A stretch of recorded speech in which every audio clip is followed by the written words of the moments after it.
Gue inget banget, dulu pas sekolah gue nyari sukarelawan buat mewakili sekolah gue di acara yang ada di luar sekolahan gue, kebetulan kelas gue harus bawa satu perwakilan gitu. Karena ya kebetulan kelas gue ini kelas yang attitude muridnya paling bagus. Jadi ya pas teman-teman gue ini lagi nentuin siapa yang bakalan jadi perwakilan sekolah, gue cuma tidur doang. Dikarenakan gue emang kagak peduli sama yang begituan, tapi apesnya teman-teman gue malah nunjuk gue buat yang jadi perwakilan sekolah. Mereka ngomongnya, kau aja Ren, cuma perlu datang doang kok. Itu yang jadi masalahnya. Gue males banget gerak buat pergi ke acara begituan. Tapi karena gue sadar kalau itu salah gue sendiri karena guanya malah tidur di kelas, jadi gue kagak protes ke mereka. Singkat cerita pas perwakilan sekolah disuruh datang ke titik kumpul, gue di situ jadi tahu kalau teman gue itu cewek yang cantik pula. Gue awalnya mikir kalau sekolah sengaja milih cewek yang cantik biar image sekolah gue bagus. Tapi pas gue tanyain ke cewek kenapa dia bisa kepilih, dia malah jawab, tadinya aku kasihkan main HP pas lagi voting, jadinya ya gitu. Di situ gue langsung paham, karena si cewek ini senasib sama gue ditumbalin. Terus singkat cerita pas si guru udah dateng, dia ngasih tahu kalau kita bakalan tinggal di tempat acara itu semingguan. Sisanya ya cuma disuruh bawa barang-barang gitu kayak baju ya gitulah cuy. Singkat cerita pas udah ada di lokasi acara, awalnya semua peserta yang ikut acara itu bakalan dipandu gitu, terus dilatih baris berbaris. Gue mah santai aja, karena dulu gue pernah jadi pemimpin upacara meskipun cuma sekali. Tapi si cewek ini dongok dikit, dia bener-bener kagak bisa sama sekali. Jadi karena gue kasihan, gue mutusin buat ntar ngajarin dia khusus habis acara atau pelatihan ini selesai di malamnya. Tapi di luar ekspektasi pas udah malam, rupanya gue sama si cewek ini nginep di satu kamar hotel berduaan pula. Jadi ya gue telepon guru yang ngurus keberangkatan gue sama si cewek. Gue tanyain lah kenapa kamarnya cuma satu. Terus gurunya bilang karena dana sekolah cuma segitu. Jadi gue terpaksa nerima harus berdua sama cewek secantik dia. Gue takut kalau ntar gue tiba-tiba jadi liar dan mengganas, terus tiba-tiba gue kena kasus kan. Jadi pas mau tidur, gue mutusin buat tidur di kursi. Tapi cewek itu malah ngomong ke gue,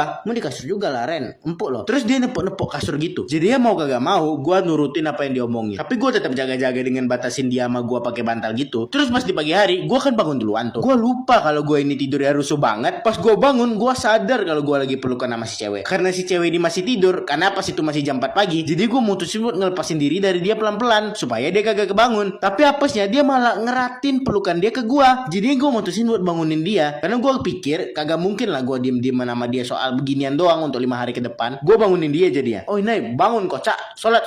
Terus pas si cewek selesai gosok-gosok mata dia tiba-tiba langsung nyepak perut gue, ditendang sih. Terus dianya malah nuduh gue ngapa-ngapain, padahal dia duluan yang meluk gue. Tapi pas itu gue kagak ngeladenin dia, karena gue mau siap-siap buat mandi duluan, karena gue tahu kalau cewek mandi pasti bakalan lama bet. Singkat cerita pas selesai latihan kan udah malam tuh. Pas gue lagi berdua sama si cewek, gue ngomong gini ke dia, oh Inai, kok nggak takut kah kalau aku ngapa-ngapain? Terus dia jawab, enggak lah, kalau kau ngapa-ngapain aku dikit aja melayang biji kau. Di situ gue ngeliatin dia kayak bingung gitu. Terus tiba-tiba dia ngomong, nggak percaya ya? Terus karena gue gabut, jadi gue deketin si cewek. Terus dianya awalnya kayak sok berani gitu. Pas gue udah makin deket, si cewek malah jadi kayak malu-malu gitu. Gue mulai ngerasa sedikit bersalah, tapi karena udah telanjur ya gue gasin aja, kagak boleh setengah